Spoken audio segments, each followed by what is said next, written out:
Wow, what a piece of art! क्या film है! ये तो फ्रेंच सिनेमा है। इस फिल्म को तो ऑस्कर में जाना चाहिए।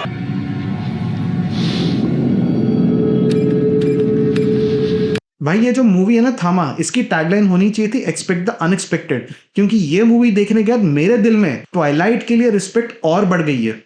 ट्वाइलाइट में बेला और एडवर्ड कलन की जो वुडन एक्टिंग थी ना, उससे ज्यादा खराब एक्टिंग की है नवाजुद्दीन सिद्दीकी ने थामा में। दिवाली के टाइम पे जहां बॉलीवुड एक टाइम पे अपनी biggest and the best movies release करता था, जैसे डॉन, वीर ज़ारा, ओम शांति ओम, आज के टाइम पे हमें क्या देखने को मिल रहा है? भूल भुलैया 3, सिंघम रिटर्न्स और अब ये थामा। वैम्पायर्स के ऊपर बेस्ड सबसे पहली मूवी बनी थी all the way back in 1922, और तब से लेके आज तक ये वैम्पायर्स का जो कॉन्सेप्ट है इतना घिस चुका है कि अगर आज की डेट में 2025 में कोई भी मूवी वैम्पायर्स का कॉन्सेप्ट वापस उठा के एक स्टोरी बताने की कोशिश करती है, तो least that we expect is an interesting spin, जैसे कि सिनर्स ने अभी कुछ ही महीने पहले किया।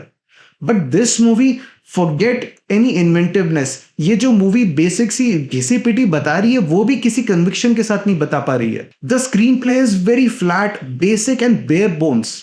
यार वैम्पायर्स एक वेस्टर्न कॉन्सेप्ट है, और अगर इसको आपको इंडियनाइज करना है तो इतने सारे इंटरेस्टिंग क्रिएटिव तरीके हो सकते हैं इसको इंडियनाइज करने के। बट यहाँ पे मेकर्स क्या करते हैं, सिर्फ वैम्पायर्स को उठा के उनको बेताल बोल देते हैं और एक जेनरिक सी बैक स्टोरी चिपका के परोस देते हैं थामा। Thama packs in multiple genres of fantasy, horror and love story, but makers की जो स्क्रीन प्ले और जो राइटिंग स्टाइल है इतना खराब कि तीनों में से किसी भी जॉनरा को जस्टिफाई ही नहीं कर पाता है। थामा का स्क्रीन प्ले इतना चॉपी और अंडरकुक्ड है कि ओपनिंग 5 मिनट्स के बाद ही आपको पूरी मूवी की ओवरऑल क्वालिटी का अंदाजा लग जाएगा। आदित्य सरपोतदार जो इस फिल्म के डायरेक्टर है, इन्होंने लास्ट डायरेक्ट की थी मुंजिया, बट मैंने इनकी एक और लेसर नोन मूवी काकुरा देखी थी 1.5 साल पहले, जिसकी खराब राइटिंग और इतनी खराब एक्टिंग को देख के मेकर्स ने नो डाउट इसे सीधा OTT पे डंप कर दिया होगा। उसमें Ritesh Deshmukh kid you not gave his career's worst performance ever. अब उस मूवी की राइटिंग और एक्टिंग को देख के थामा को देखने के बाद क्लियरली मुझे पैटर्न्स दिखने लगे हैं। यहाँ पे भी आयुष्मान खुराना की एक्टिंग इतनी खराब है कि कहने को तो यहाँ पे 30-35 साल का एक आदमी प्ले कर रहा है, पर उसकी सारी हरकतें बिल्कुल निब्बो वाली है कि वो जब भी बिहेव करता है ऐसा बिहेव करता है कि पत्नी किस हिसाब का नशा कर रखा है। एक सीन में उसके मरने के बाद जब वो वैम्पायर बन जाता है तो उठते ही उसका सबसे पहला कंसर्न पता है क्या है, कि अब मैं राजमा चावल कैसे खाऊंगा। उसकी बॉडी लैंग्वेज और उसकी सराउंडिंग्स में जो चीजें उसके साथ हो रही हैं, they are in such sharp contrast. एक सीन में भालू के हाथों एक नियर डेथ एक्सपीरियंस होने के बाद वो सीधा उठता है, रश्मिका को देखता है और स्माइल करने लगता है।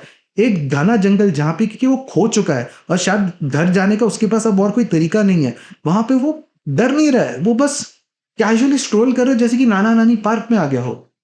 इसमें गलती सिर्फ आयुष्मान खुराना की नहीं है, same is the problem with Nawaz character. पूरी मूवी में उनको देख लिया पर एक बार रजिस्टर नहीं हो कि भाई मैं स्क्रीन पे नवाजुद्दीन सिद्दीकी जैसे एक्टर को देख रहा हूँ। और ये सब देखने के बाद और ये जो मैं पैरेलल्स ड्रॉ कर रहा हूँ ना थामा और काकुड़ा के बीच में, ये देख के मुझे बहुत ही क्लियरली पता चल रहा है कि director Aditya Sarpotdar and writer Niren Bhatt ये जिस हिसाब का विजन अपनी फिल्म्स को लेके जिस विजन के साथ चल रहे हैं, जो ब्रीफ अपने एक्टर्स को दे रहे हैं, ये बहुत ज्यादा फॉल्टी है। थिएटर में सन्नाटा पड़ा हुआ था जब ये लोग ऑन स्क्रीन डेस्परेटली हंसाने की कोशिश कर रहे हैं। Not a single comedy gag lands. इतनी खराब राइटिंग इनकी कॉमेडी सीन्स में भी कि जहां पे कि इन्होंने इंस्टाग्राम के 2-2 साल पुराने कॉमेडी ट्रेंड्स रील्स को लेके उनके जोक्स मूवी के अंदर छाप दिए हैं। आई किड यू नॉट, अगर इस फिल्म के मेकर्स ऑडियंस के साथ बैठ के मूवी थिएटर में देख लेंगे ना, और जब वो देखेंगे कि इनके बड़े से बड़े कॉमेडी सीन्स पे एक सिंगल ऑडियंस मेंबर हंस नहीं रहा है, शर्म आ जाएगी इनको।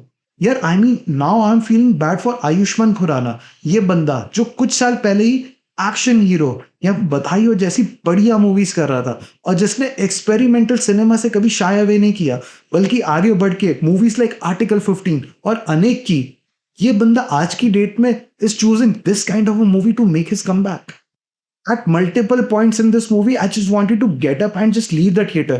एक टाइम के बाद स्क्रीन प्ले इतना प्रेडिक्टेबल हो गया था कि मुझे पता है कि भाई क्लाइमैक्स में क्या होने वाला है। मैं क्लाइमैक्स शुरू होते होते उठ के ऑलमोस्ट एग्जिट तक पहुंच गया था।